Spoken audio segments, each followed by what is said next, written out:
Now that was cool. Hey everybody, this is our second episode on building our O-scale layout. I just wanted to give you a short update. We've got our track laid down on the first layer, and I've got two different types of track. I've got the traditional tubular track for our outer train loop, and I bought this from Maynard's, and I really like the way this track goes together. The inner two tracks are MTH rail tracks, and I've got several locomotives running. And the other thing we did was we decided to do two different elevations. So on this outer track, we've got a 1/2-inch foam board on it, and the inner track there has got 1-inch foam board. So that'll begin the elevation process as we start doing landscape somewhere down the road. So what we're going to do is I'm going to run some trains around the track here, and we've got some still photography from underneath the table, and I'm going to show you how I did all the wiring and how my slide out tray turned out, which is really cool. So let's get started. The long section of the bench work is about 22 feet long. This area of the bench work will be for the train yard and some interesting scenery. The tape is outlining the approximate area where the second layer will be located. This area of the bench work has curves that are a little bit tighter, but there's still lots of surface area for some nice scenery. The second layer is going to provide a great opportunity for some really interesting bridge work. The backside of the second layer will be open so that you can access the track in case you have a derailment. We're going to have some really cool looking mountains on the second layer.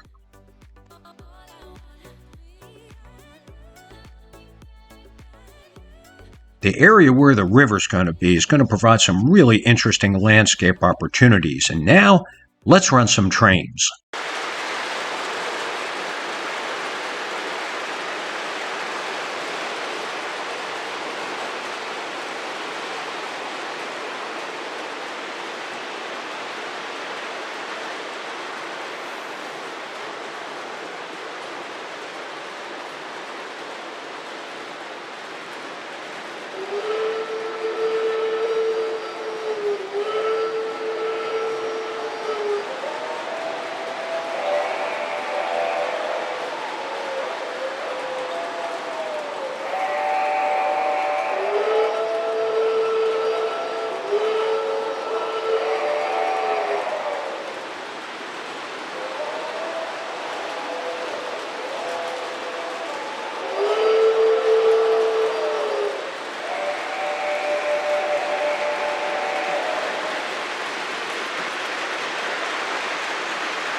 In order to prevent voltage drops along the track lengths, I soldered wires about every 10 feet on both the tubular track and the MTH track. This negated the need for any unsightly lock-ons. All the power for all 7 switches are provided by a separate transformer so that they wouldn't draw any current from the track. The uncouplers are also powered by the same transformer that powers all of the switches. The stationary control board has all of the switches and the uncoupler controllers in one place. The transformers are neatly tucked underneath the benchwork, and when you pull on the brass handle, the slide tray pulls out and allows easy access to all of the transformer controls. Here are the wiring terminals for the 3 tracks on the main layer. Note how everything is marked. These are the terminals for the switch controllers as well as the terminal for the power supplies. Here's the terminal block for the uncouplers. Note how all the wires are color-coded. I also strongly recommend that all your wiring is tagged so you know which wires go where. Hey everybody, I hope you enjoyed today's video and our update. Our next one will be when I show you how I built the framing for our second layer. I'm going to use 2x4s again because, as I said in my first video, I have to be able to stand on it so I can get to things in the ceiling. So with that, have a great evening. Don't forget to visit us at www.mikeashley.com if you get the chance. Don't forget to subscribe to our channel, give us a thumbs up, and happy scale modeling and happy model railroading.